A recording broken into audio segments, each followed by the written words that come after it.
Muito bem. Hoje eu quero trazer uma palavra assim um tanto quanto bem prática para todos, até para você que está mais velho na fé, para você que é mais novo na fé, mas uma palavra tão prática, tão aplicável, tão diária, tão toda hora, sabe? E eu quero trazer ao seu coração essa palavra que eu intitulei de Como Vencer as Tentações.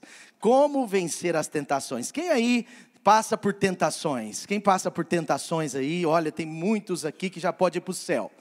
Já pode partir para a eternidade, porque não tem tentação nenhuma, não é? Quem passa por tentação aí, meu irmão? Eu sou o primeiro aqui, não tem jeito não. Louvado seja Deus, não é? Até Jesus passou pelas tentações, não é? E sabe de uma coisa, preste atenção. Eu pelo menos nunca vi, não é?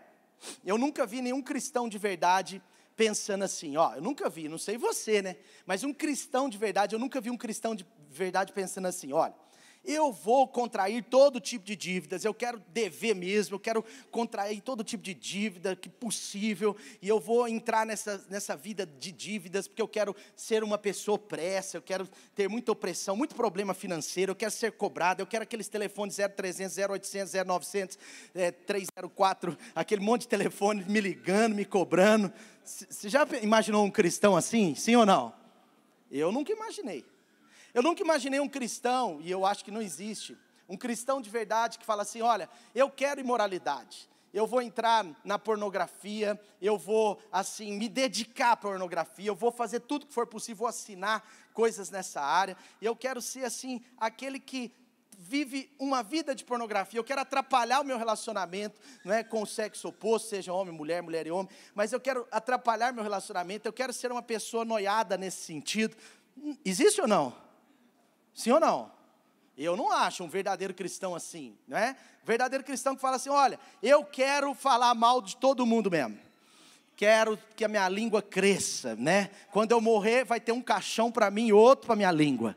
Eu estou em processo de desenvolvimento do tamanho da minha língua. Eu quero falar mal das pessoas, eu quero fazer fofoca, eu vou ser o mais fofoqueiro do meu condomínio. Da igreja eu já sou, do meu condomínio vou ser o mais fofoqueiro. Você pensa um cristão de verdade assim, sim ou não? Sim ou não? Claro que não. Por que eu estou falando isso? Eu nunca vi alguém fazer planos para o pecado. E nós não planejamos pecar. Nenhum cristão de verdade faz planos para o pecado. Inclusive a Bíblia chama isso de iniquidade. Isso é mais sério do que um simples pecar, ainda que não seja tão simples assim. A iniquidade é quando a gente planeja, quando a gente faz... Sabe, eu não vejo um verdadeiro cristão, e eu nunca vi um cristão que fica fazendo planos de pecar, e muito menos um cristão que fica fazendo planos de permanecer no pecado. Não, não tem como. Sabe, a grande questão é essa que eu quero trazer para você nessa manhã. Muitas vezes a gente a gente nunca vai planejar pecar. Mas será que nós estamos planejando prevenir o pecado? Porque nós não deveríamos, é claro, planejar pecar. Mas será que eu e você não deveria prevenir o pecado? Prevenir. A melhor coisa da nossa vida, meu irmão, é a prevenção, é a vigilância, amém? Foi o próprio Jesus, diga assim, foi Jesus. Ele mesmo quem disse, vigiem e ore para que não caiam em tentação. Sabe, as tentações, elas batem a porta, mas o nível da sua vigilância, o nível da minha e da sua prevenção, pode garantir que as tentações não se tornem um pecado consumado. Porque nós podemos ser tentados pelo nosso coração, nós podemos ser tentados pelo próprio inimigo, pelo diabo, nós podemos ser tentados de diversas formas, mas tentação é uma coisa, pecado é outra coisa. Quantos estão entendendo? Sabe, Deus, Ele quer que você e eu tenhamos uma vida protegida nesse sentido.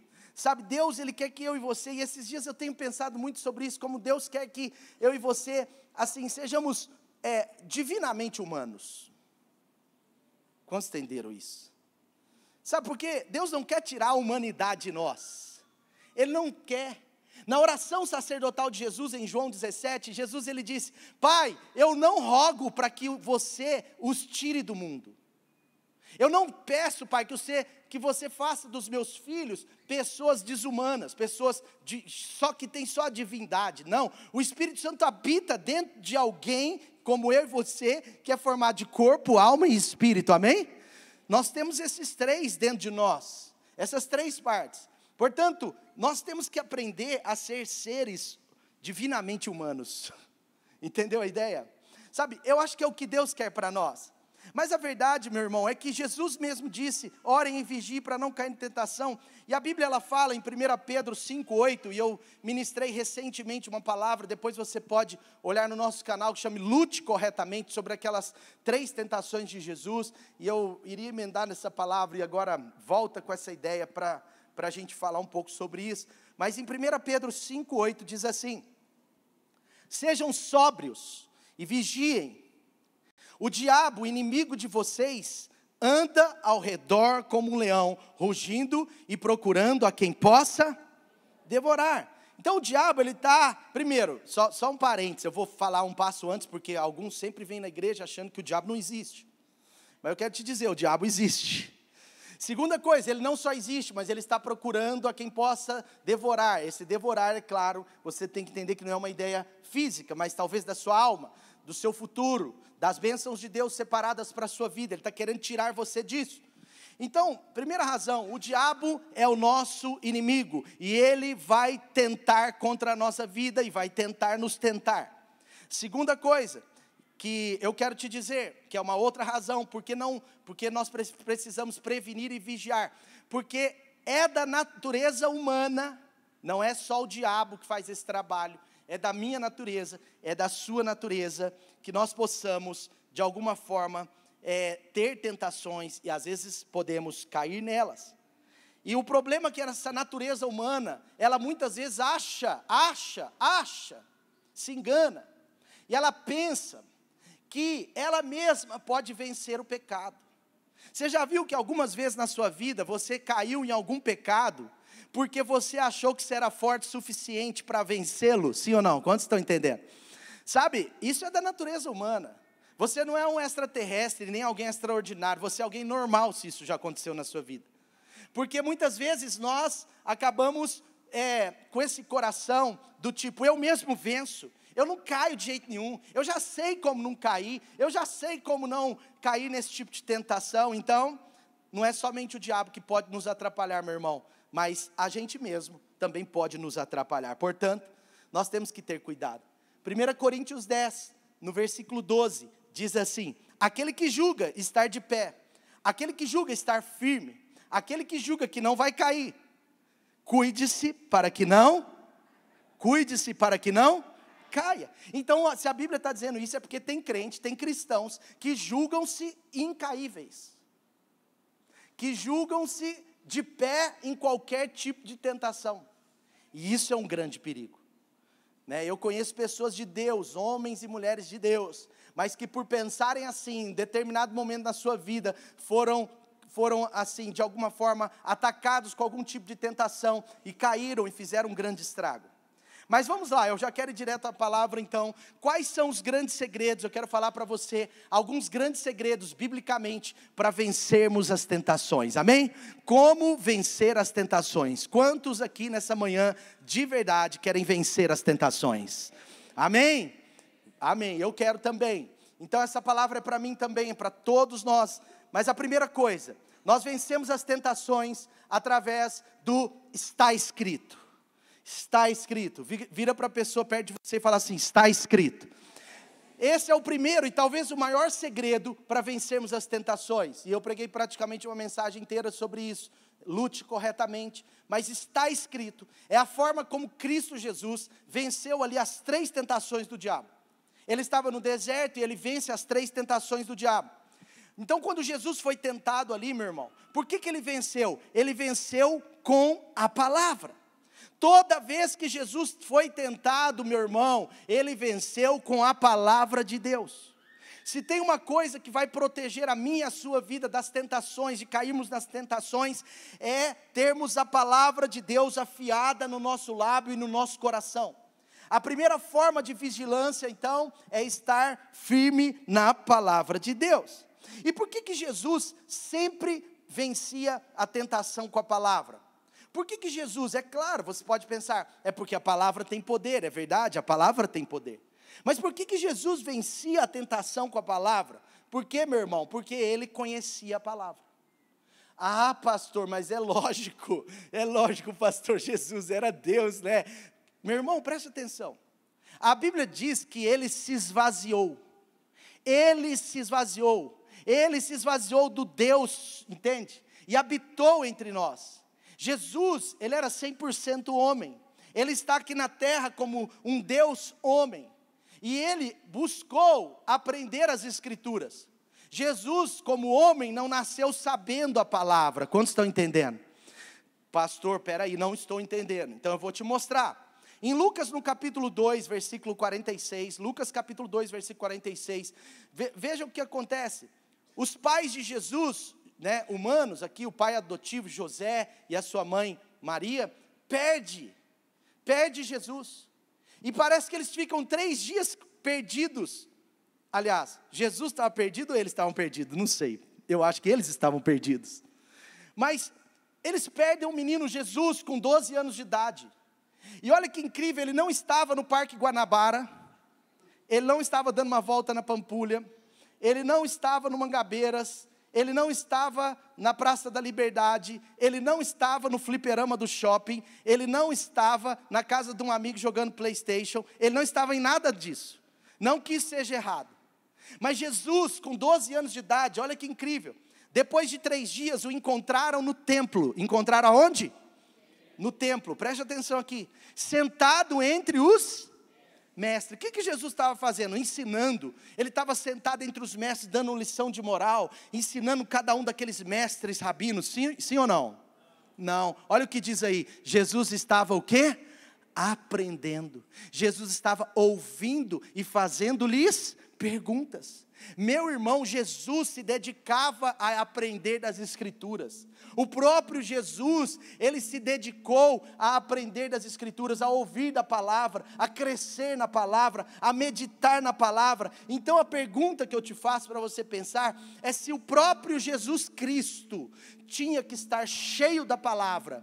O próprio Jesus Cristo tinha que estar cheio da palavra de Deus para vencer as tentações e para vencer Satanás. Você acha que nós podemos vencer sem a palavra? Sim ou não? Claro que não. Então, mais ainda a gente precisa estar firmes, meu irmão, nutridos, munidos, aí põe a palavra que você quiser, mas dotados da palavra de Deus no nosso coração. Outra coisa, nós temos que ter um pouco de cuidado, eu falei sobre isso na mensagem também, mas nós temos que ter um pouco de cuidado, porque o diabo às vezes vai nos tentar com palavras fora do contexto. Palavras fora do contexto. Meu irmão, hoje em dia, qualquer coisa o cara pode ir lá na Bíblia e usar um texto fora do contexto e criar uma falsa doutrina, uma heresia, um pensamento errado. Qualquer coisa. Se eu usar um texto fora do contexto, eu tô na verdade, criando a própria tentação para a minha vida. Por exemplo, você sabia que lá em Salmos, aliás, em 2 Salmos, se não me engano, 53 e 100 e alguma coisa, eu não lembro o outro, mas em 2 Salmos diz assim, não há Deus, na própria Bíblia. Na própria Bíblia tem um salmo que diz, Deus não, está comigo aí? Deus não há Deus é o quê? Deus não existe, na própria Bíblia. Então se alguém quiser falar que Deus não existe, está na Bíblia, está na Bíblia. Na Bíblia, mas o contexto é o seguinte, diz o tolo em seu coração, não há Deus. Quantos estão entendendo? Então, nós temos que ter esse cuidado, porque na Bíblia, a pessoa mal intencionada, falsos mestres, ou pessoas que querem ser mestres de si mesmas, elas podem encontrar também coisas para justificar um pecado e até uma tentação. Por exemplo, hoje em dia se diz muito assim, Jesus é amor, mas se diz isso com a intenção errada. É verdade que Jesus é amor. Aí a pessoa que diz Jesus é amor, às vezes com a intenção errada, ela está falando assim, olha, Jesus é amor. Ele pegou aquela mulher adúltera, gente. Aquela mulher adúltera, Jesus pegou e Jesus a livrou da morte. Jesus não queria que ela tivesse consequência do pecado. E a pessoa começa com uma ideia de tipo assim, o pecado não tem consequências.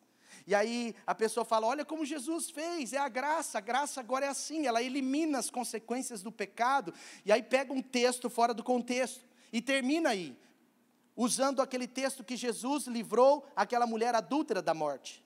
Mas espera aí, o texto não acaba ali, o texto tem todo um contexto. Primeiro, por que Jesus estava livrando aquela mulher da morte? É claro que Jesus queria livrá-la, mas por que Jesus estava livrando? Porque eles estavam matando aquela mulher com base na lei, em uma lei que agora é passada, que não tem sentido, uma lei que o próprio Cristo está vindo para reformá-la de alguma forma.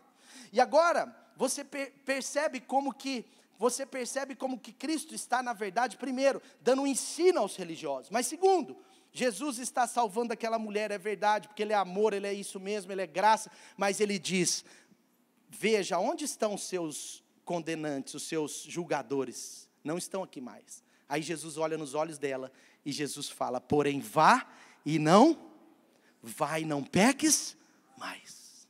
Então, junto com Jesus, que é o amor verdadeiro, existe a libertação do pecado. Junto com Jesus, que é o amor verdadeiro, existe o está escrito, vá e não peques mais. Então, meu irmão, por isso que eu estou falando para você, cuidado, né? Muitas pessoas, às vezes, usam esses textos isolados, né? E a história daquele jovem, né, recém-convertido, ele era um jovem bem piriguete, ele era um jovem, na linguagem velha da minha época, falava um jovem galinha, né? Não sei se existe isso ainda. Não, né? Não, hoje não, é pombinha, né? Jovem pombinha.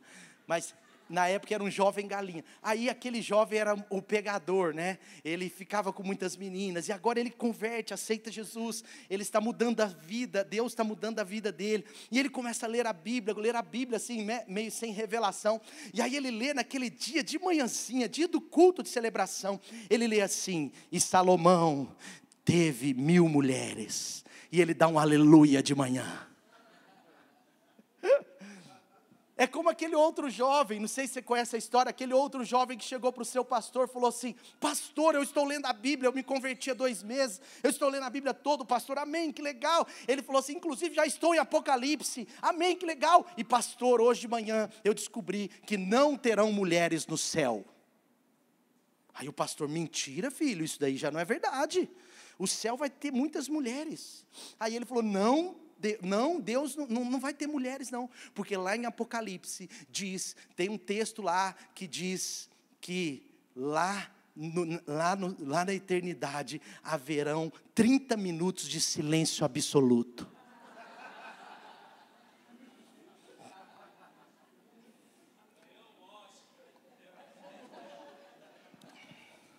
Meu irmão, eu estou brincando, viu? Eu até acredito que no céu vai ter mais mulheres do que homem, viu? As mulheres são sensíveis, né, a voz. Eu acho que nem que seja 51% de mulheres, 49% de homens. Porque pelo menos um pouco de mulher a mais vai ter no céu. Porque não é possível, amém? Cadê as mulheres aqui nessa manhã? Levanta a mão aí, mulherada. Eu tenho um pouco mais de mulher aqui nessa manhã. Tem algum homem que ficou dormindo em casa. Meu irmão, então, primeiro, diga comigo, está escrito. O grande segredo para vencer as tentações, meu irmão, é ser cheio da palavra. Cheio da palavra. Como assim? Meu irmão, dica para você, agora a parte bem prática. Coloque no seu coração, na sua agenda, diariamente um tempo, preferencialmente pela manhã, para você, né, ter aquele tempo de palavra, de você ouvir a Deus, né? Alguma coisa para facilitar, eu quero te dizer, é o seguinte, coloque um horário fixo e um local fixo. Fala, no meu local de oração tem um filme maravilhoso que chama O Quarto de Guerra. Você pode assistir, esse filme é lindo, maravilhoso. Mas aquela mulher tinha um local fixo todo dia, o quarto de guerra dela, era um cômodo da casa. Você precisa ter um lugar na sua casa, onde você encontra Jesus. Isso facilita, não é uma regra, não é uma imposição, por favor. Mas você pode ter esse lugar específico para você se disciplinar. Então nós temos que ter essa vida diária, né, de sede de Jesus, de palavra de Deus. Você vê como o próprio Jesus tinha sede da palavra, o próprio Jesus tinha sede da palavra, e eu e você precisamos ter também. Outra coisa, uma dica também, leia a Bíblia sistematicamente. Cuidado com esse negócio do tipo assim, ó, cuidado com isso, meu irmão, isso é um perigo, tá? É um perigo, uma vez pode funcionar, até 2, mas não vai funcionar a vida inteira. Hoje eu vou ler a Bíblia, amém, aleluia, 20 minutos, vamos ver onde que Deus vai, aí cai lá. Aí, você sabe a história, né? O cara, caiu. Aí caiu assim, e Judas foi e se enforcou. Não é possível, hoje Deus não está querendo falar comigo. Hoje Deus não quer falar comigo, misericórdia, Senhor. Aí o irmão foi, abriu a Bíblia, né, assim, né, sem olhar, fala comigo, Senhor, fala comigo. Aí estava assim, vá tu e faça o mesmo. Fechou a Bíblia, oh meu Deus. Aí ele falou, não é possível, Senhor, sempre funcionou. Eu abro a Bíblia e o Senhor fala, agora vai dar certo. Apressa-te em ouvir a voz que te fala.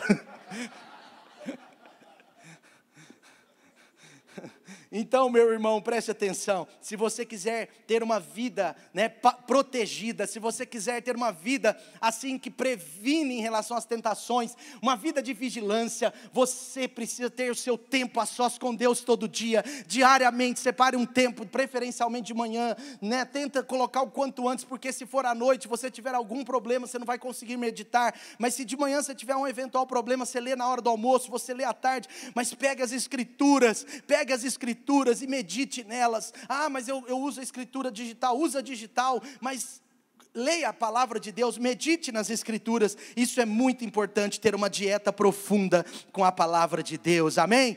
João 17, quando Jesus está orando, olha o que Jesus disse, e nós estamos falando sobre como vencer as tentações. Está escrito, é a primeira dica, e eu quero concluir essa dica mostrando para você, João 17, que diz assim, Jesus estava orando, e Jesus disse assim ao Pai, santifica-os na verdade, a tua palavra é a verdade, amém? Então como vencer as tentações do diabo, como vencer as tentações do próprio coração, como vencer as tentações, o primeiro segredo, valorize e aplique na sua vida o está escrito é a proteção de Deus para você, amém?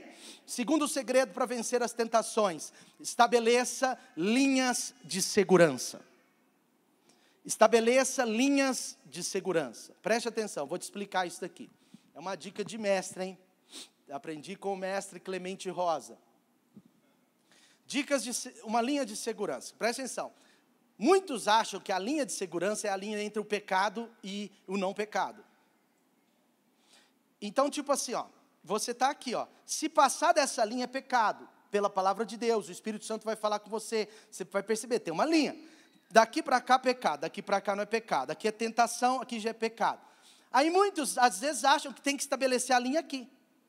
E é por isso que muitos caem, porque trabalham com a linha, trabalham sem uma linha de segurança. É o piloto do avião do Chapecoense. Não, a gasolina vai dar. Vamos até a pista, 7, 8 quilômetros antes da pista, o avião cai. Que tristeza. Eu estava conversando essa semana com um amigo que é piloto de helicóptero privado. E ele estava falando, eu faço muito voos de Belo Horizonte até São Paulo. Eu vou de Belo Horizonte até São Paulo. E a autonomia da aeronave é em torno de 3 horas. E daqui em São Paulo de helicóptero é 2h30. E eu falei para ele, então é bom, porque você não precisa parar no caminho para abastecer. Ele falou, não, ao contrário, eu gasto 20 minutos a mais, porque eu paro em Varginha para abastecer.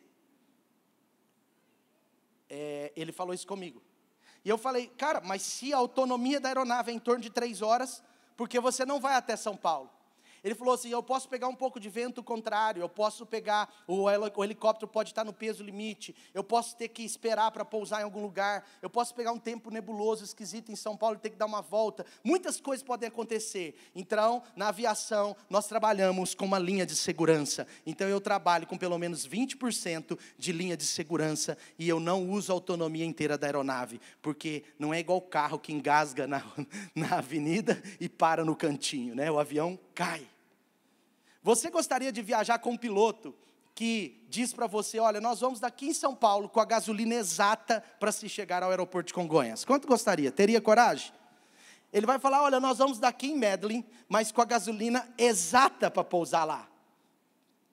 Então é a mesma coisa. Então deixa eu dar um exemplo mais prático para você entender. Por exemplo, um jovem, cadê os jovens aí? Os jovens, né? É muito bom usar os jovens, né? Então, como exemplo, o jovem se apaixonou, fica todo doido, fica com os olhinhos brilhando, né? Não vê defeito na pessoa, acha que é perfeito. Qual o defeito dessa menina? Defeito? Até agora não achei nenhum, coitado. Mas enfim, está enganado, né? Aí o jovem, né? Vamos pensar o jovem. agora ele está namorando, né? Tá, 24 anos, já pode casar, porque eu acho que um jovem só deveria namorar, meu irmão, se ele pode se casar. Porque senão é uma bobeira. Namorar para quê? Para namorar, porque é divertido. Vai, bobo, divertido. Sabe nada, inocente. Mas tá bom, aí o cara já está já pode casar daqui 1 ano, 2, né? Já está assim, visualizando um casamento. Então ele está namorando. Aí está apaixonado, né? O jovem está apaixonado, né? E aí ele pega e fala assim, não precisamos de linha de segurança, a gente sabe o limite é esse aqui. E aí ele trabalha com aquilo lá como limite. Aí é incrível, porque de repente eles estão lá depois do limite. A gente passou o limite sem querer, escorregado. Mas é claro, tem que pôr o quê? Linha de segurança. Então, por exemplo, quando eu estava com a Dani, a gente pôs uma linha de segurança. Porque a Dani era muito santa, mas eu não. Eu era quente, cara. Aí o que eu falei? Dani, não tem jeito, toda vez que eu vou te dar um abraço apertado, eu quero dar um beijo mais aquecido. E você sabe que homem é igual ferro de passar, né? Ué. Você liga na tomada em cima, aquece embaixo. Depois você pergunta para o seu pai, para sua mãe, o que eu quis dizer. E aí eu falei, cara, eu e a Dani virgens, eu 25 anos virgem, né? O diabo tentou contra a minha vida, mas pela graça de Deus, meus pais me ajudaram, o Espírito Santo me ajudou. E agora eu falei, cara, eu estou perto daquele grande prêmio, né? De casar, assim, né? Vou ter relação com uma única mulher, com a minha esposa, aleluia. E aí eu falava assim, e aí eu pegava, quando eu estava perto da Dani, eu ficava todo arrepiado, todo estranho, meu irmão. É um espírito estranho, mas é algo bom, sabe? Mas não naquele dia, era bom depois. E aí nós colocamos uma linha de segurança. A gente falou, até o nosso casamento, no nosso caso, meu irmão, isso no nosso caso, mas até o nosso casamento nós não vamos beijar. Porque quando eu ia dar beijinho, eu queria dar beijão. Eu não aguentava, aí ela... E eu não conseguia. Então nós colocamos várias linhas de segurança. A primeira, nós não ficávamos beijando. Segundo, no nosso caso, meu irmão, mas você deve ser mais santo, tranquilo. Segunda coisa, nós não ficávamos sozinhos. Porque umas 3, 4 vezes que nós ficamos sozinhos em algum estacionamento do McDonald's, não sei o que, lugares assim, meu irmão, tudo tranquilo. Mas eu já ficava arrepiado, eu falei, não posso. Porque esse arrepio, ele tem nome, é a linha do pecado, porque o sexo fora do casamento é pecado. Antes do casamento é fornicação, dentro do casamento, fora do casamento é adultério ou prostituição, ou os dois. E eu não queria desgraçar a minha vida nesse sentido. Eu queria que eu pudesse ter essa poderosa experiência de Deus na minha vida. Então nós colocamos essa regra, e aí foi bom, porque nós ficamos aí 5, 6 meses, né? Nós não colocamos no começo não, infelizmente, nós colocamos depois, que a coisa começou a... Aí a gente foi colocar essa regra, e 5, 6 meses antes do casamento, até o dia 5 de abril de 2008, estávamos nós lá. E aí quando o pastor Clemente, olhando para mim, fazendo assim, ó. E ele disse... E ele olhando, e ele fazia assim, e ele disse, agora,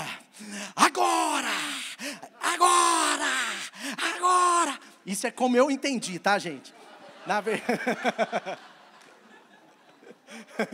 Na verdade ele só disse assim, agora vocês podem se beijar, mas eu entendi assim, agora, aí ele falou, agora vocês podem se beijar, aí eu olhei, meu sogro estava aqui, eu já... E aí aquela festinha eu já queria ir embora, estava sem graça. Bom, mas deixa eu voltar à palavra. Meu irmão, estabeleça linhas de segurança, amém? Antes de entrar numa situação de limite, estabeleça linhas de segurança. Eu me lembro, eu e o Felipe, quando adolescentes, a gente foi tentado por pornografia. E eu devia ter uns 17 anos, meu irmão uns 14 anos, a gente começou a descobrir essa praga, esse demônio chamado pornografia, que atiça muitos homens, até mesmo homens cristãos. E aí a gente um dia, conversando com meu pai e minha mãe, a gente decidiu colocar o computador na sala. Foi uma linha de segurança. Porque agora a gente não estava com o computador já mais no quarto, de portas fechadas. O nosso computador ficava na sala, do lado da mesa de jantar, onde passava a gente toda hora, inclusive meus pais e minha mãe. Meu pai e minha mãe estavam sempre lá, mas foi uma decisão em Deus. Nós colocamos aquele computador na sala, e para a glória de Jesus, eu nunca me esqueço, foi um dos anos mais abençoados da nossa vida. Foi o ano que o Felipe recebeu um chamado de Deus. Foi um ano que nós recebemos nova unção, assim, novo batismo com o Espírito. Foi um ano maravilhoso na nossa casa, na nossa vida com Deus. Foi um ano que eu cresci na fé, foi assim um ano maravilhoso. Por quê? Porque eu não estava opresso mais por aquelas tentações, porque não é só o pecado, meu irmão, que nos oprime, muitas tentações nos pressionam e nos oprimem também. A palavra não é fuja do pecado, é melhor do que isso, fuja das tentações. Como vencer as tentações? Então nós colocamos o computador na sala. Bom, eu tinha algumas outras coisas, mas estabeleça, meu irmão, linhas de segurança sobre áreas da sua vida que tem tentações na caminhada. Sabe, às vezes você precisa tomar decisões bem firmes. Às vezes são tentações de omitir obediências, né? Você talvez precisa, como eu disse, orar e ler a Bíblia logo de manhã, porque quando você coloca isso à noite, você é tentado durante o dia. Às vezes você é um consumidor que gasta mais do que ganha, meu irmão. Gasta mais do que ganha, meu irmão. Isso pode ser uma espécie de pecado, porque você pode estar administrando mal o que Deus te deu. Você pode estar sendo infiel ao que Deus te deu. Então, se você é um consumidor que gasta mais do que ganha, coloque linhas de segurança nessa área. Não é? Eu tive uma pessoa esses dias que me falou, eu fui no banco, diminuí meu cheque especial de 10 mil para 1.000. Eu quebrei um cartão, fiquei só com limite de 3 mil, porque eu gasto demais, eu me endivido fácil. Então, se você tem tentação nessa área, coloque linhas de segurança. Você tem dificuldade, meu irmão, com a língua, minha irmã, meu irmão, com a língua. Estabeleça algumas regras na sua casa. Nós não vamos falar mal de ninguém aqui a partir de hoje. Se eu falar mal, todos vocês podem me corrigir publicamente aqui em casa. Nós não vamos falar mal de ninguém. Nós não vamos ficar falando da vida das pessoas. Nós vamos falar mais de Deus, mais de nós e mais dos projetos de Deus na nossa vida. Aqui em casa nós não falamos mal de ninguém. E ninguém é ninguém, nem do diabo. Porque às vezes, no caso de uma pessoa que é fofoqueira, fica fofocando do diabo, fofoca do mesmo jeito. Ah, mas eu só falo mal do diabo. Hoje você fala mal do diabo, mas amanhã você acaba falando mal dos filhos do diabo também. Estou errado? Coloque linhas de segurança na sua língua, meu irmão. Ah, você fica muito na internet, hoje é um problema de muita gente. Vícios e vícios de internet, né? Vícios da internet. Meu irmão, coloque uma linha. Eu tentei colocar 20 minutos no meu Instagram, ele avisa, você estourou o seu limite. E aí, meio-dia ele já falava, você estourou o seu limite. Aí sabe o que eu fiz? Coloquei 30 minutos. Falei, esse bicho está me freando meio-dia, pelo menos vai durar até às 5. Aí coloquei 30 minutos, nunca mais tirei, e agora eu fico tentando ficar atento com esse negócio de 30 minutos, tem dia que ele me avisa 8 da noite, tem dia que ele me avisa meia-noite, tem dia que graças a Deus ele não me avisa, mas 30 minutos, não pode passar, não tem como passar, porque senão ele vai te falar, você está passando a linha de segurança. Então coloque uma linha de segurança sobre essas coisas, porque são perigosas, meu irmão. Não é sobre só pecados, mas sobre coisas de omissão. Talvez você tenha coração para ser um dizimista, mas talvez você tenha dificuldade de entregar. Sabe, coloque uma linha de segurança, fala assim, olha, a primeira coisa que eu vou fazer é entregar a Deus aquilo que é de Deus, eu não vou ficar com o que é de Deus, eu não vou reter aquilo que é para eu entregar a Deus, então você entrega rápido. Outra coisa, tem dificuldade de perdoar, perdoe rápido. Outra coisa, tem muita comparação na sua vida, talvez por complexo, ou por ser uma pessoa muito atenta demais à vida das outras pessoas, então cuidado, para de olhar a vida das outras pessoas, faz um jejum de Instagram, de 21 dias, você vai ver você sendo bem menos tentada a se comparar, bem menos tentada, sei lá. Então coloque linhas, como é o caso daquele amigo do pastor Davi Lago, quando pregou aqui, que jogou a televisão de cima do prédio. Então você precisa colocar uma linha de segurança, amém? Sim ou não? Coloque uma linha de segurança. Eu quero terminar esse ponto com a história daquele milionário. Não sei se você já ouviu essa história. Um milionário, ele foi contratar uma pessoa para ser motorista dos seus filhos. E ele ofereceu um salário de 25 mil para o motorista. 25 mil reais por mês para o chofer daquele milionário. Ele queria uma pessoa de muita confiança. E então ele fez uma seleção, uma empresa fez uma seleção e trouxe para ele determinar o melhor 3 motoristas excelentes. De mais de 200, 300, sobraram 3. E ele chamou aqueles motoristas para um lugar na divisa ali ali na região do Chile, né, naquelas montanhas. E ele pegou um espaço assim de cerca de 3,5 metros. E ele levou esses motoristas com o carro dele, era um carro importado, muito chique. E ele levou esses motoristas a 300 metros e falou assim: eu quero que vocês passem ali com segurança. E o primeiro motorista, então, pegou o carro, saiu acelerando. Quando estava passando lá, estava mais ou menos 80 km por hora. E ele foi e passou bem no meio. E do lado esquerdo tinha um penhasco. Do lado direito era uma montanha. E esse motorista passou a 100 por hora no meio. E ele olhando. Chegou o segundo motorista, falou assim: você vai ver como eu sou bom. Você vai me contratar hoje. E ele pegou aquele carro importado, saiu acelerando e passou a 130 km por hora, 20, 30 centímetros do penhasco, só para mostrar como ele era bom de cálculo. Passou. E aí chegou o terceiro e falou assim: eu vou dar o meu melhor para a segurança dos seus filhos. E ele então acelerou o carro, ele foi acelerando o carro normalmente, e passou cerca de 60 por hora, com 1,5 metro de distância do abismo. E chegando do outro lado, ele chamou os 3, esse milionário, e contratou o terceiro. Porque ele disse: eu contrato você, porque você estabeleceu uma linha de segurança em relação à vida dos meus filhos. Quantos entenderam? Sabe, estabeleça linhas de segurança, porque você vai ser certamente vencedor sobre a tentação. Amém? Bora. Terceiro. Então, primeiro, diga comigo, está escrito. Segundo, linhas de segurança. Terceiro, a terceira palavra, a terceira ideia para você é escape. Eu ia colocar fuja, mas diga escape. Escape. Na palavra de Deus tem um jovem incrível, um jovem maravilhoso, um jovem assim, excelente, que foi um dos melhores nessa ideia de fugir da tentação, do escape. Esse homem da Bíblia, ele fugiu da tentação, e a Bíblia descreve esse homem bem parecido, né? Parece que a Dani também fala a mesma coisa de mim, né? Isso está em Gênesis 39. Gênesis 39, versículo 6, parte B. Olha o que está escrito aí.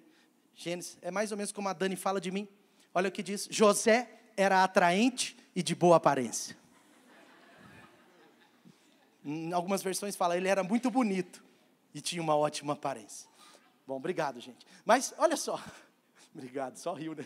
Mas, José era atraente e de boa aparência. Meu irmão, José era bonito, em outras palavras. Bonitão. Barriguinha tanquinho. Fortão. Cabelo penteado. Perfume francês. Ele era José. O filhinho preferido de Jacó. Ele era aquele menino criado ali num berço bem cuidado. Pedigree. Está aí. Mas olha o que aconteceu. Depois de um certo tempo, a mulher do seu senhor começou a cobiçá-lo. E o convidou: venha, vamos dormir comigo. Se fosse só dormir, estava bom, né?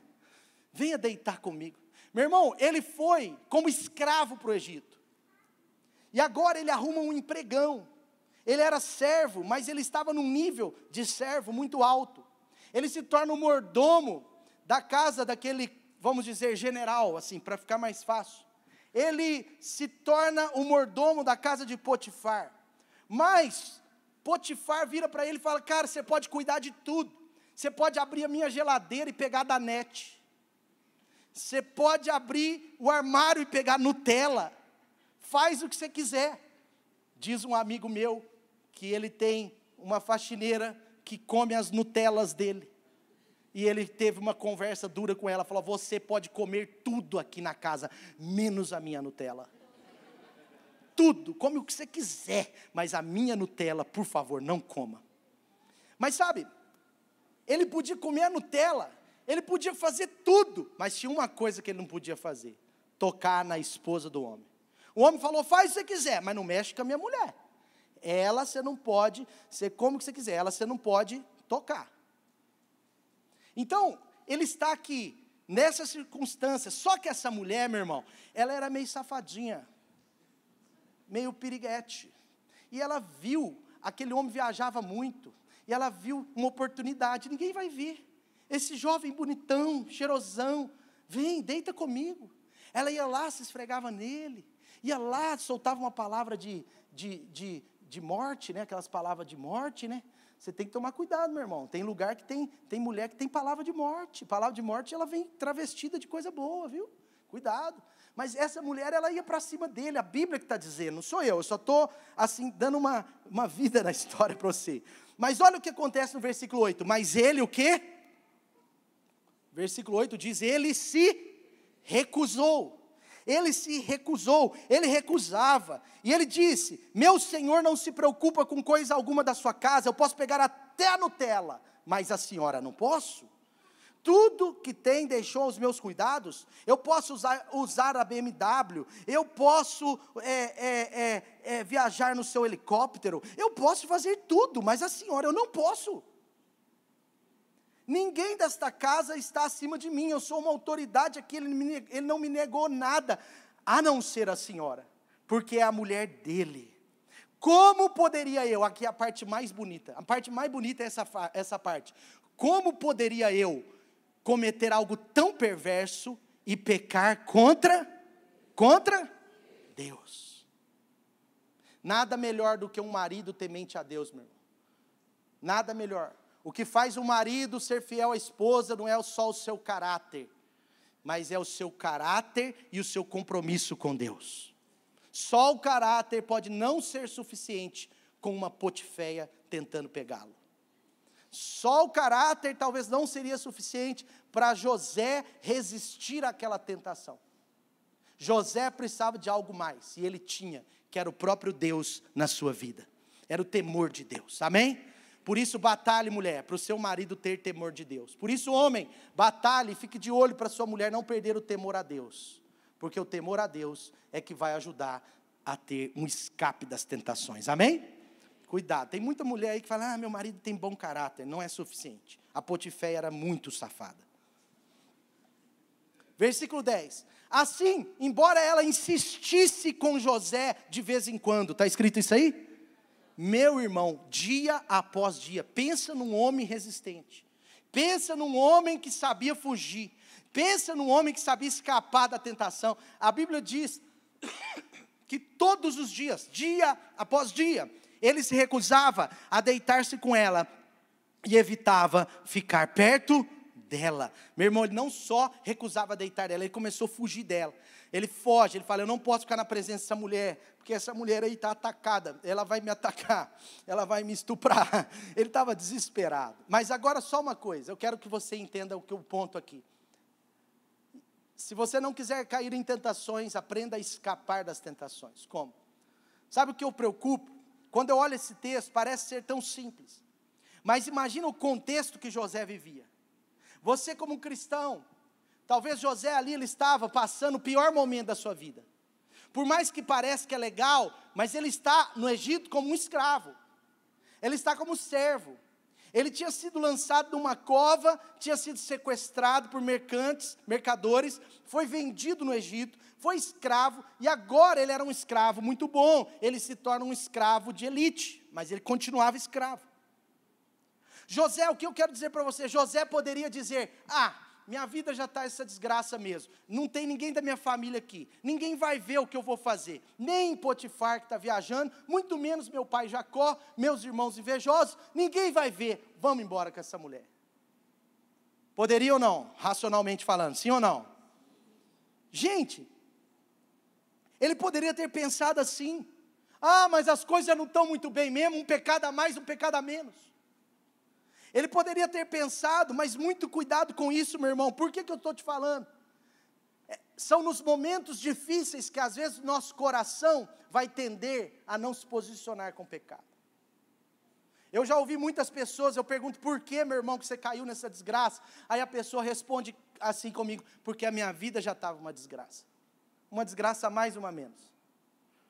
Eu já estava decepcionado, eu já estava ofendido com a pessoa, eu já estava chateado com a minha esposa, eu já estava chateado com o meu marido, mas nada disso justifica. Porque o pecado não é contra o outro somente, é contra Deus.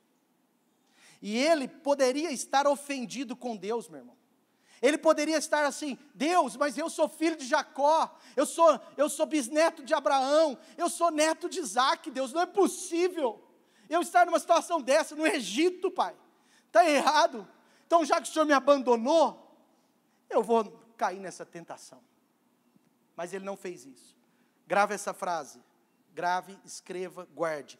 Nunca use as suas decepções para tentar justificar sua desobediência.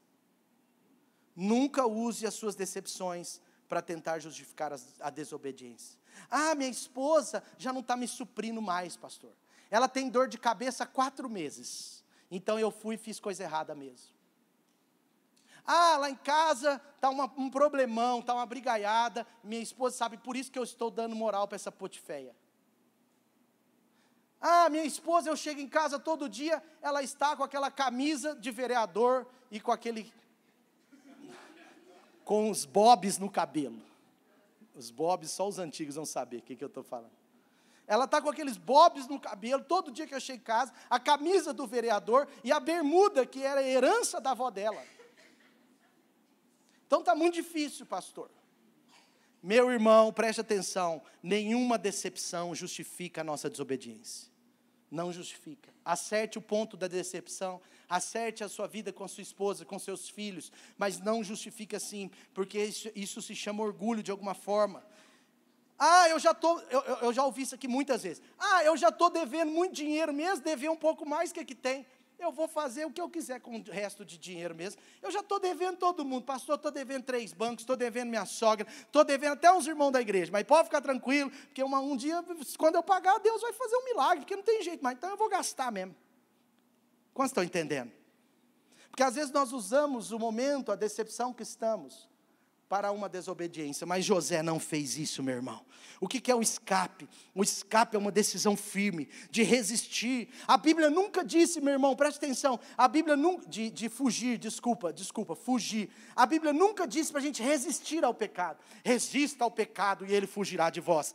Está errado. Resista ao diabo e ele fugirá de vós. Mas ao pecado a gente foge, a gente escapa. A gente não brinca com o pecado, porque nós viemos dele. Nós somos homens, mulheres, temos carne, temos tentações. Pecado a gente não brinca com ele. A gente não fica lá na linha, não, gente. Quem fica na linha acaba caindo. Acaba caindo. É assim que funciona na vida real. Deixa eu ver se eu consigo subir. O Davi não está tirando todas as minhas forças, não. Só um pedaço delas. Está comigo aí, amém? Versículo 10 diz assim: ele foi embora insistisse com José dia após dia, ele se recusava a deitar-se com ela. Eu estou em Gênesis 39, e evitava ficar perto dela. Um dia ela entrou na casa para fazer suas tarefas, nenhum dos empregados estava ali. Ninguém vai ver, hoje dá, mas Deus vê, meu irmão, preste atenção. Toda vez que o diabo tentar colocar na sua cabeça que ninguém está vendo, é o diabo, porque Deus nunca ia colocar que ninguém está vendo, uma vez que Ele está vendo. Cuidado com isso, ninguém está vendo, ninguém está vendo. É melhor você pensar assim, é só eu e Deus. Aí eu quero ver. Agora é só eu e Deus, porque de Deus a gente não pode esconder nada, meu irmão, nada. Ela o agarrou pelo manto, voltou a convidá-lo: vamos, deite-se comigo, moleque. Moleque, na minha versão. Mas ele fugiu da casa e deixou o manto na mão dela. Meu irmão, eu e você temos que sempre estar preparados para um eventual escape. Quantas vezes na minha vida eu escapei de circunstâncias difíceis. Eu estava uma vez, nunca me esqueço disso, eu tinha 19 anos, fui na segunda festa da minha sala da faculdade, e a primeira tinha sido muito tranquila, era a primeira, ninguém se conhecia, mas a segunda já estava terrível, né, uma bebedeira, e com 2 horas de festa, eu vi que o ambiente não era para mim, e eu fui embora, com muita educação, claro, sem ofender ninguém, fui embora. Na segunda-feira, quando eu chego na faculdade, eu descobri a bagunça que teve na festa. Brigas, sexo dentro de carro, drogas e outras coisas mais, menino que bateu o carro quando saiu, muitas desgraças foram consequências daquela festa. Mas para a glória de Jesus, eu escapei na hora certa. Nós temos que saber a hora de escapar. 1 Coríntios 10 diz assim: aquele que julga estar de pé, aquele que julga estar firme, cuide-se para que não caia. 1 Coríntios 10, 12. Agora olha que incrível, o 13 diz assim: não sobreveio a vocês tentação que não fosse comum aos homens. E Deus é fiel, diga comigo, Deus é fiel. Deus é fiel. Como que é a oração do Pai Nosso, meu irmão? Lembra da oração do Pai Nosso ou não? Então vamos lá, ore ela, por favor, vamos lá. Não, gente, só a parte da tentação. Não nos deixe o quê? Cair em tentação, mas livra-nos do mal. Sabe, quando você estiver diante da Potiféia, quer dizer, diante do pecado, diante de uma tentação, você precisa dizer: Senhor, é a sua oração, Senhor, eu faço a mesma oração, mas você enche o seu coração, você pede ajuda ao Espírito Santo, mas não só pede ajuda e fica passivo, você pede ajuda e foge, porque apesar do Espírito tocar seu coração, as pernas são suas. Ele fugiu, mas olha só, não me deixe, Senhor, cair em tentação, mas livra-me do mal. Livra-me do mal. Eu trabalhava numa agência de banco e fui transferido para outra agência. E eu me lembro que a minha oração no banco muitas vezes foi essa: Senhor, não me deixe cair em tentação, mas livra-me do mal. Livra-me do mal. Você pode orar diferente: Senhor, não me deixe cair em tentação, mas livra-me da pornografia, livra-me das piriguetes, livra-me de dever dinheiro para os outros e não pagar, livra-me, Senhor, de ficar tentado a consumir, livra-me, Senhor, de ficar tentado a falar das pessoas, livra-me da fofoca, livra-me da ingratidão, livra-me, Senhor, livra-me do ódio, da raiva, aquela raiva, ódio. Olha só, Deus é fiel, Ele não permitirá que vocês sejam tentados além do que podem suportar, mas quando forem tentados, diga comigo, quando acontecer, Deus lhes providenciará um escape, é daí que eu tirei a palavra, para que possam o quê? Suportar. Então você fala: Senhor, eu estou nessa situação, está difícil, Senhor, o meu chefe está me obrigando a mentir, Senhor, eles estão obrigando eu a entrar nessa corrupção, Senhor, mas Deus, em nome de Jesus, providencia-me um escape, eu não vou aceitar isso na minha vida, eu não vou entrar nessa confusão, providencia-me um escape em nome de Jesus, amém? Talvez você tenha que orar isso no seu trabalho, na sua academia, na sua faculdade, na sua sala de aula. Talvez você tenha que orar isso para você mesmo, mas você fala: Senhor, providencia-me um escape, porque eu não vou cair nessa tentação. Ela não vem do Senhor, Ele não tenta ninguém, amém? Então, primeiro, diga comigo, como vencer as tentações? Primeiro, parabéns. Primeiro, então, está escrito, diga, está escrito. Segundo, linhas. Segundo, terceiro, escape. E por último, quarto segredo para vencer as tentações: transparência. Porque só há confissão quando há transparência, meu irmão. A transparência é a alma da confissão. Primeiro você decide ser transparente, não confessar. Ninguém decide confessar se não decide ser transparente. Se a Bíblia está ensinando isso em Tiago 5,16, na parte B do versículo, a Bíblia está falando: olha, orem uns aos outros para serem o quê? Orem uns aos outros para serem curados. Deixa esse texto, por favor. Primeiro, essa oração, você vê o contexto de Tiago 5, era sobre uma oração de uma pessoa mais madura. Aqui era o contexto dos presbíteros. Mas você precisa confessar para uma pessoa mais madura, uma pessoa que pode te ajudar, talvez o líder da sua célula, talvez o supervisor, talvez uma pessoa que não tem um cargo formalmente, mas é uma pessoa já experimentada. Você precisa achar a pessoa, mas você precisa ter a pessoa. Você precisa ter a pessoa. Então, se as tentações estão batendo em sua porta, em seu coração, se elas estão insistindo, você certamente precisa de alguém para ser transparente. Por quê, meu irmão? Porque é muito melhor, mas é infinitamente melhor confessar uma tentação do que confessar um pecado. É muito mais poderoso, é muito mais gratificante, é muito maravilhoso. E geralmente, quem confessa tentação, não confessa pecado. Entendeu? Vou repetir. Quem confessa tentação, não confessa pecado. Então nós precisamos cuidar da transparência. Você precisa, meu irmão, ser transparente com alguém mais maduro. Esse é um segredo muito estratégico. A palavra aí, olha só, diz assim: orem uns pelos outros, volta um pouquinho. Confessem os seus pecados uns aos outros e orem uns pelos outros para serem curados. Então, quando você confessa, a pessoa que você confessou está orando com você, está encorajando você. Talvez daqui uma semana vai perguntar: e aí, meu irmão, está andando em vitória? Está andando em vitória? Sabe, eu uso muito esse termo, eu aprendi, não é, na época que nós estávamos ministrando muito sobre isso. Andando em vitória é o quê? É a pessoa que não está caindo em tentação. Então você fala: meu irmão, naquela área que você confessou a tentação, você está andando em vitória. O irmão fala: pastor, estou andando em vitória. Meu irmão, eu estou andando em vitória. Sabe, essa palavra curados aí no grego significa iaumai. Iaumai é uma espécie de libertação, de restauração. Não é uma cura no sentido assim, pontual. É uma cura no sentido de um processo. Então, meu irmão, muitas vezes a tentação está sendo mais forte do que você, porque falta confissão. A confissão te fortalece em relação à tentação. A confissão, ela vem de uma transparência tão grande, uma humildade, que Deus ele responde a essa humildade. A própria palavra de Deus diz que Ele concede graça aos humildes, mas Ele resiste aos orgulhosos. Então, uma pessoa que confessa uma tentação, claro, alguém confidente, maduro, por favor, mas uma pessoa que confessa a tentação, ela acaba sendo alvo da graça de Deus de forma especial, por causa da sua humildade, meu irmão, por causa da sua fé na palavra. Deus honra esse negócio. Eu não sei explicar, parece um negócio um pouco mágico, mas é a palavra de Deus que funcionando.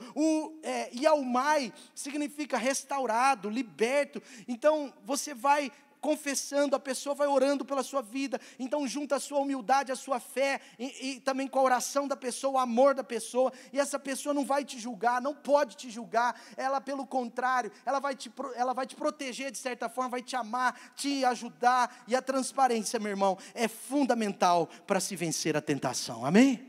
Já ouviu falar da história dos macacos?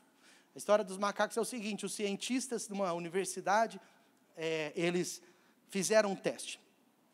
Eles pegaram um macaco, colocaram dentro de uma jaula sozinho. Guarde isso, macaco sozinho. O macaco estava dentro de uma jaula sozinho, e eles colocaram aquele macaco sob pressão, sob muita pressão. E aquele macaco começou a ficar estressado, e ele começou a liberar hormônios, né, agora eu esqueci o nome dos hormônios, mas aqueles hormônios, né, de estresse. Ele começou a liberar muito daqueles hormônios, num nível altíssimo. Aquele macaco adoeceu, de tanta pressão. Eles começaram a colocar ele sob vento, sob barulho, e aquele macaco foi estressando, ficou 3 horas ali estressando. Aí depois de uma semana, eles pegaram o macaco, recuperaram ele no CTI e tal. CTI é o que estou falando. Mas eles pegaram o macaco já estava 100% recuperado. Aí eles colocaram o macaco na jaula e convidaram outro macaco. Diga comigo, outro macaco. Foi 2 macacos. Antes era um macaco sozinho. Agora eram quantos? 2 macacos. Então veio um outro macaco. Amém? Amém? Macaco 2. Entrou na jaula 2 macacos. Todo mundo entendeu? Tem que guardar isso. E agora eles colocaram 3 horas eles sobre a mesma pressão de antes. vento forte, barulho e tal. E sabe o que aconteceu? Aqueles macacos tiveram apenas 10% do estresse de uma semana atrás, quando o macaco estava sozinho. Porque agora, aquele macaco não estava sozinho. Ele tinha um outro macaco. E eles se pegavam assim, seguravam a mão do outro. E aí acabava o barulho, eles se soltavam. Aí vinha o vento forte que eles liberavam na sala lá para estressar eles. Aí eles pegavam, ficavam um olhando para o outro assim, falavam... Aí ficava lá. Sem fazer figurinha. São muitas figurinhas. Se não tivesse esse negócio de figurinha, eu estaria mais soltinho. Mas sabe, por isso que à noite eu fico mais solto, né? Mas sabe, a pergunta que eu quero fazer para você, preste atenção. Quem é o seu outro macaco? Entendeu ou não? Sim ou não? Vou perguntar de novo para as loiras. Com muito respeito. Estou brincando, vou perguntar para todos. Quem é o seu... Vou perguntar para todos os macacos, para todos os irmãos. Vamos. Meu irmão, sério, mas quem é o seu macaco? Quantos entenderam a ideia? Todos nós precisamos do outro macaco. É Deus que construiu assim, meu irmão.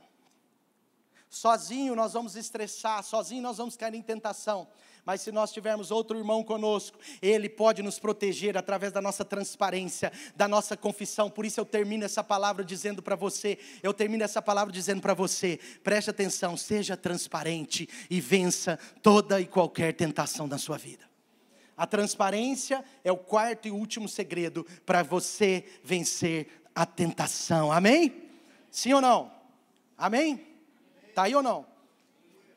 Sabe, eu quero terminar agora com uma coisa bem rápida aqui, mas sabe o que significa a palavra sincera, sincero? Ela vem do grego, a ideia é sincera. Porque os atores gregos, né, ali no centro cultural de artes, né, na cultura grega, os atores gregos, eles passavam uma cera na cara. E a verdade é que a grande maioria daqueles atores, eles tinham uma cera na cara e eles tinham um sorriso pintado assim. Você já viu? Você acha que palhaço precisa rir para rir? Sim ou não? Palhaço precisa rir para rir? Não. Só que só a criança que acha que o palhaço está rindo. Porque o adulto sabe que ele não está rindo. Fica olhando bem na boquinha do palhaço do circo, meu irmão. Ele está fazendo show assim, ó. Só que as crianças estão vendo o quê? O quê? A cera, a cara pintada. Estão entendendo ou não? Os atores gregos eram assim. A vida deles estava destruída, um bagaço.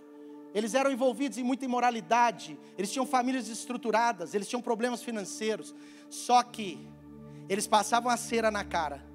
E eles tinham um sorriso na cara. Todo mundo via. E por dentro, e até nos seus lábios, havia uma vida opressa por trás. Assim também é em relação às tentações. Uma vida sincera, uma vida sincera, uma vida transparente, é uma vida verdadeiramente alegre. Mas uma vida com cera, com máscara, é uma vida interiormente triste.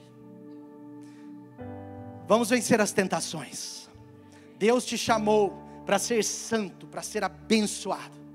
O pecado, além de não ter domínio sobre nós, o pecado, ele tem um potencial poder de destruir muitas coisas da nossa vida. Mas Deus veio com a sua abundante graça. Deus veio com o seu Espírito Santo. Deus veio com a sua palavra e disse: está escrito. Amém? Quantos estão firmes na palavra? Quantos estão prontos para essa semana ter a sua vida de leitura bíblica em dia?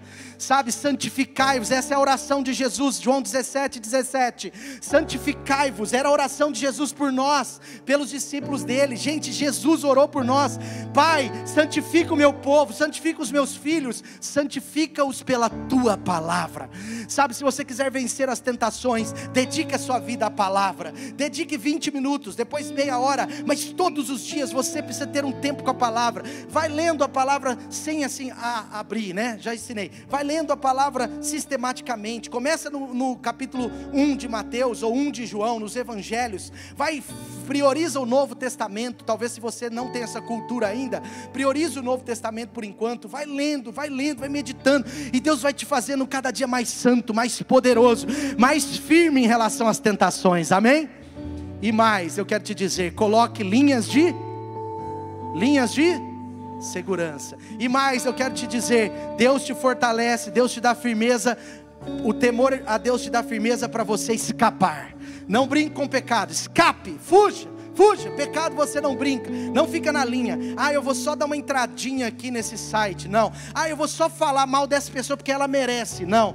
Eu vou só gastar mais um pouco porque eu já estou todo lenhado, não. Você pode endireitar a sua vida através da cruz de Jesus, através da graça de Deus, através da sua fuga pelo pecado. Deus vai te fazer um homem maravilhoso, uma mulher santa. O seu sorriso vai ser verdadeiro, a sua vida, a sua família vai ser uma inspiração para essa sociedade. E os seus filhos, eles vão olhar para você e vão falar: pais maravilhosos que eu tenho. Eles vivem o que eles são. Eles são, aliás, eles dizem a mesma coisa que eles são. Eles têm uma vida sem hipocrisia. Louvado seja Deus, amém? Vamos ficar de pé no nosso lugar. Talvez você veio nessa manhã aqui pronto para ser não só perdoado, mas para ser abençoado por Deus. Deus vai te fazer vitorioso. Você vai vencer todas as tentações. Você foi chamado por Deus para ter uma vida abençoada, uma vida leve, uma vida vitoriosa. Meu irmão, uma vida vitoriosa não é uma vida perfeita, mas uma vida onde a sua trajetória está protegida pela bênção de Deus, pela palavra de Deus. E hoje o Senhor te trouxe aqui nessa manhã, amém? Amém?